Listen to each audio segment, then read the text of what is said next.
भाजप आमदार सुरेश धस आणि माजी मंत्री धनंजय मुंडे आज एका व्यासपीठावर येण्याची शक्यता. बीडच्या शिरूरमध्ये भगवानगडाच्या सांगता सप्ताहाला लावू शकतात हजेरी.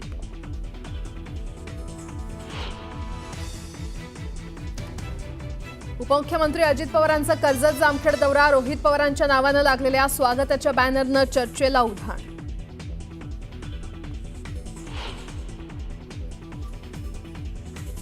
मुंबई भाजपच्या अंतर्गत निवड प्रक्रियेला वेग. भाजपच्या प्रमुख नेत्यांची आज महत्त्वाची बैठक. मुंबई जिल्हाध्यक्ष निवडीवर होणार चर्चा.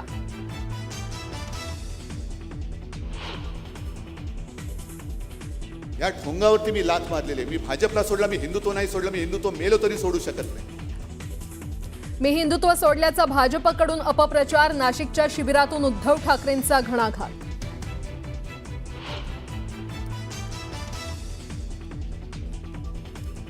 बाळासाहेब असते तर लाथच मारली असती. उद्धव ठाकरेंनी केलेल्या टीकेवरून चंद्रशेखर बावनकुळेंचा पलटवार. बाळासाहेबांच्या आवाजाचा गैरवापर नको असंही सुनावलं.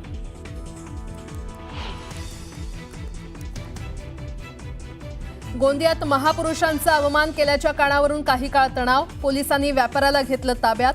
नागरिकांना शांतता राखण्याचं आवाहन.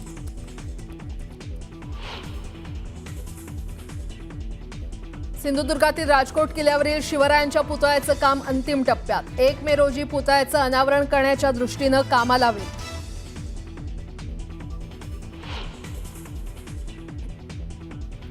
आणि सोन्यानं गाठला आजवरचा उच्चांकी दर. 98,000 रुपयांपर्यंत पोहोचलं सोनं.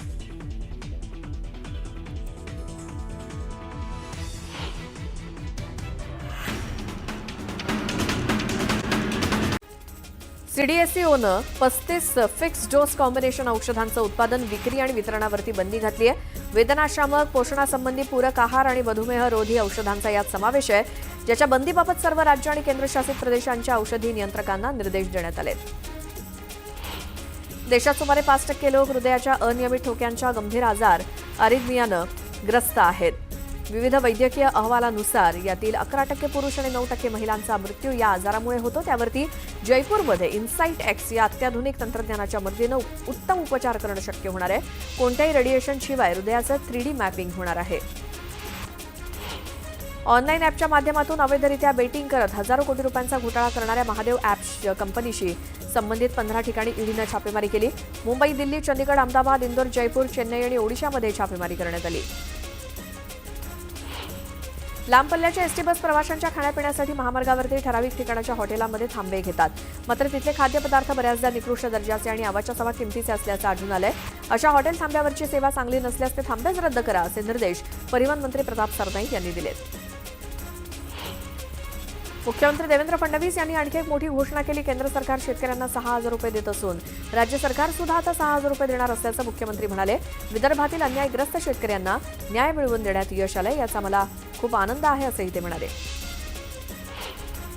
मध्य रेल्वेच्या छत्रपती शिवाजी महाराज टर्मिनस, लोकमान्य टिळक टर्मिनस, कल्याण जंक्शन आणि पुणे या स्थानकावरती प्लॅटफॉर्म तिकीट विक्री शुक्रवार 18 एप्रिलपासून बंद करण्यात येणार असून ती 15 मे पर्यंत लागू असेल.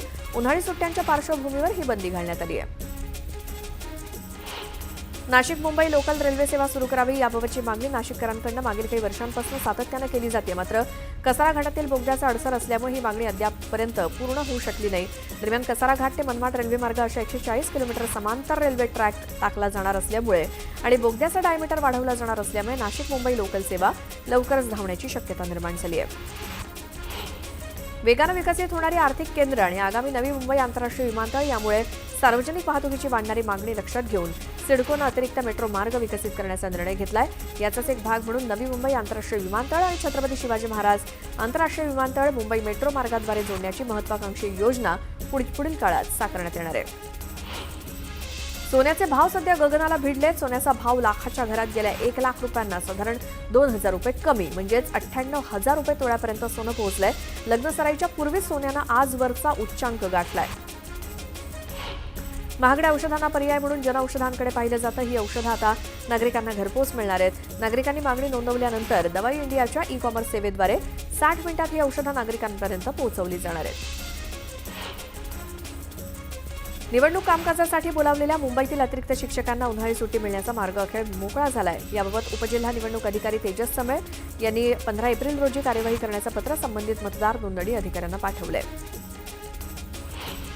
राज्यामध्ये इयत्ता पहिलीपासून हिंदी भाषा सक्तीची असणार आहे. यावरती आता शिक्कामोर्तब करण्यात आलंय. राज्य शालेय अभ्यासक्रम आराखडा 2024 नुसार मराठी आणि इंग्रजी माध्यमांच्या शाळांतील पहिली ते 5वीच्या विद्यार्थ्यांना मराठी आणि इंग्रजी सोबतच हिंदी ही तृतीय भाषा म्हणून अनिवार्य असणार आहे. अंबरनाथ बदलापुरातील अनधिकृत शाळांची यादी जाहीर झाली आहे. यात 6 शाळांचा समावेश आहे. अंबरनाथच्या पंचायत समिती शिक्षण विभागाने ही यादी जाहीर केली असून त्यात विनापरवानगी सुरू असलेल्या 6 शाळांचा समावेश आहे.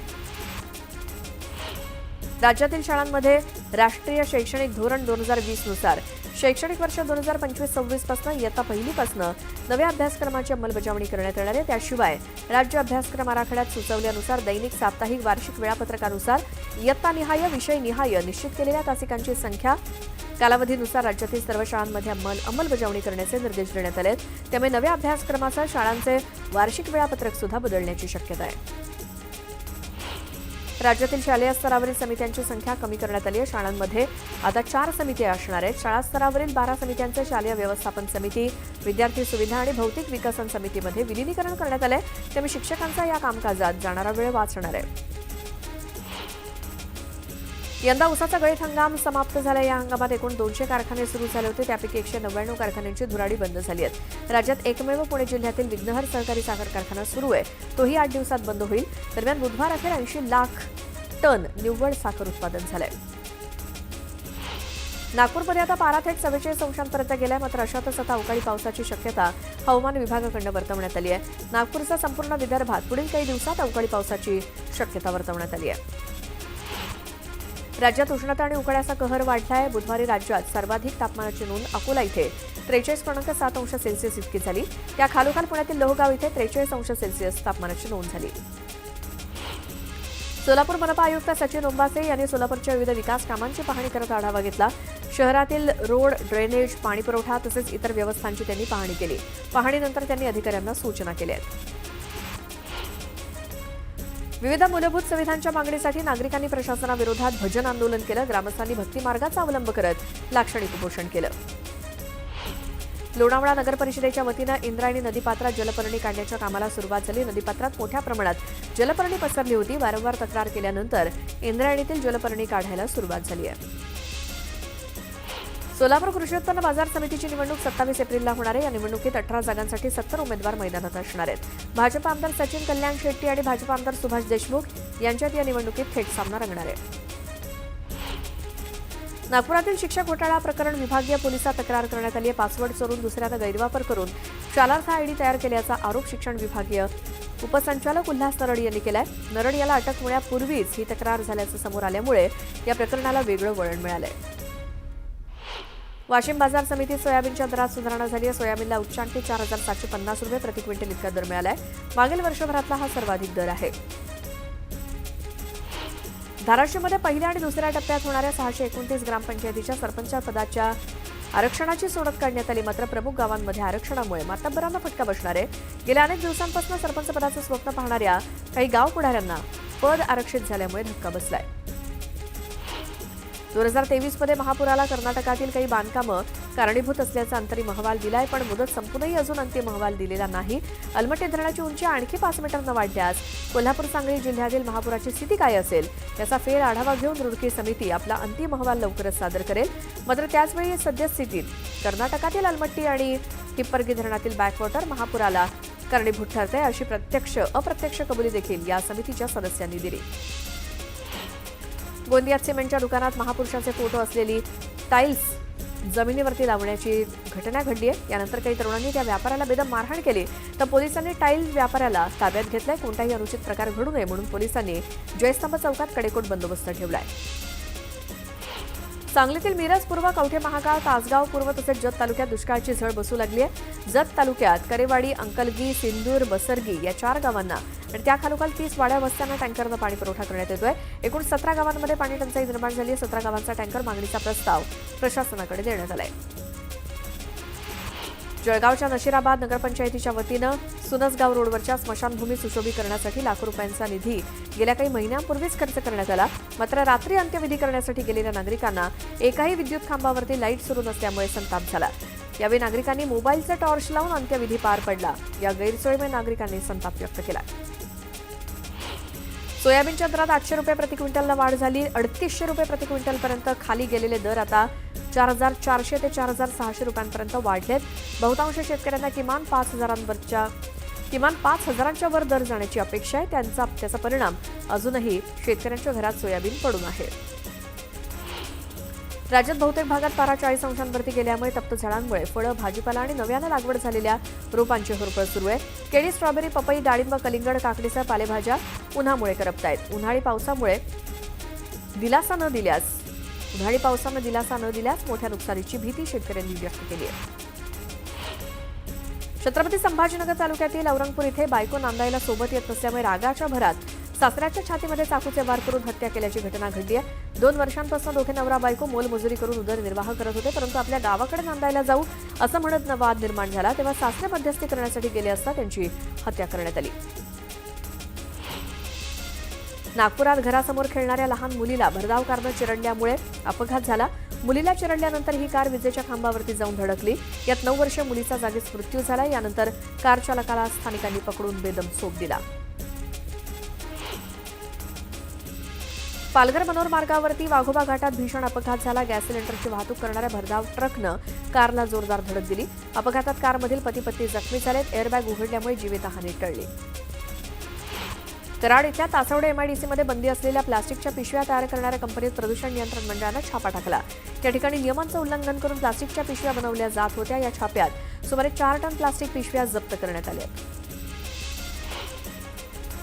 छत्तीसगडच्या विजापूर जिल्ह्यातील नेल्सनार भागात स्फोटकांसह 2 जहाल माओवाद्यांसह 22 माओवाद्यांना अटक करण्यात आली. माओवाद्यांकडून मोठ्या हिंसक घातपाताची तयारी सुरू असल्याची माहिती मिळाल्यानंतर संयुक्त अभियान राबवून छत्तीसगड पोलिसांनी ही कारवाई केली. आज भाजप आमदार सुरेश धस आणि राष्ट्रवादीचे आमदार धनंजय मुंडे एकाच व्यासपीठावर येण्याची शक्यता आहे. बीडच्या शिरूरमधील पिंपळनेर गावात भगवानगडाच्या 91व्या नारळी सप्ताहाची आज सांगता होती. या सप्ताहाच्या सांगता प्रसंगी हे दोन्ही नेते हजेरी लावण्याची शक्यता आहे. उघड विरोधक चांगला, पण घरातला छुपा विरोधक बरोबर नसतो. आज आमच्यात राहून आमच्या विरोधात कोण होत आहे आम्हाला समजलं, ही चांगली गोष्ट आहे असं वक्तव्य शेकापचे सरचिटणीस जयंत पाटील यांनी केलं.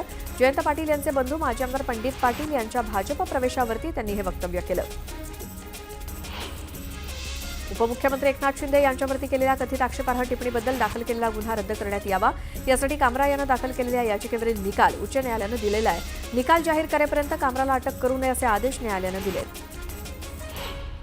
वक्फ बोर्डामध्ये गैर मुस्लिम सदस्यांचा समावेश केला जाईल असं सुधारित कायद्यात म्हणण्यात आलंय. असं असेल तर मग मुस्लिमांना देखील हिंदू धार्मिक विश्वस्त मंडळाचा भाग बनण्याची परवानगी आपण देणार आहात का, असा सवाल सर्वोच्च न्यायालयानं बुधवारी केंद्र सरकारला विचारला. कर्नाटकचे राज्यपाल थावरचंद गेहलोत यांनी सरकारी कंत्राटामध्ये मुस्लिमांना 4% आरक्षण देण्यासंदर्भातील विधेयक राष्ट्रपती द्रौपदी मुर्मू यांच्याकडे मंजुरीसाठी पाठवलंय. संविधान धर्माच्या आधारावरती आरक्षणाला परवानगी देत नसल्यामुळे विधेयक विवेकाधीन अधिकारांचा वापर करत राष्ट्रपती मुर्मूंकडे पाठवण्यात आलंय.